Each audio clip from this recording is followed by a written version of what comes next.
प्रत्येक भारतीय नागरिकाला अच्छे दिन आलेले आहेत, फक्त बुरे दिन मात्र संजय राऊत आणि उभाटा गटाचे आहेत। काँग्रेसचे बुरे दिन आहेत।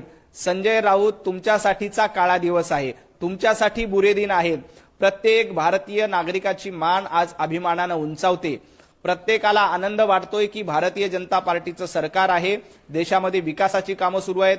मुंबई सारख्या शहरामध्ये मेट्रो असेल, कारशेड असेल, त्यानंतर कोस्टल रोड असेल, अटल सेतू असेल, ही सगळी कामं भारतीय जनता पार्टीच्या नेतृत्वात केली जातात। प्रधानमंत्री नरेंद्र मोदींच्या नेतृत्वामध्ये आपण जागतिक पातळीवर भारताचा झेंडा अभिमानाने फडकतोय, त्याचा आनंद प्रत्येक भारतीयाला आहे। पण संजय राऊत हे पाकिस्तान धार्जिणी आहेत, त्यांना पाकिस्तानची प्रवक्तेगिरी करण्यामध्ये, बांगलादेशाची हुजरेगिरी करण्यामध्ये जास्त रस आहे, त्यामुळे त्यांना अच्छे दिन आयुष्यात कधीही येणार नाहीत। संजय राऊत आणि उभाटा गटासाठीचे कायम बुरे दिन असतील, तर प्रत्येक भारतीयासाठी मोदी सरकारमुळे अच्छे दिन येत आहेत।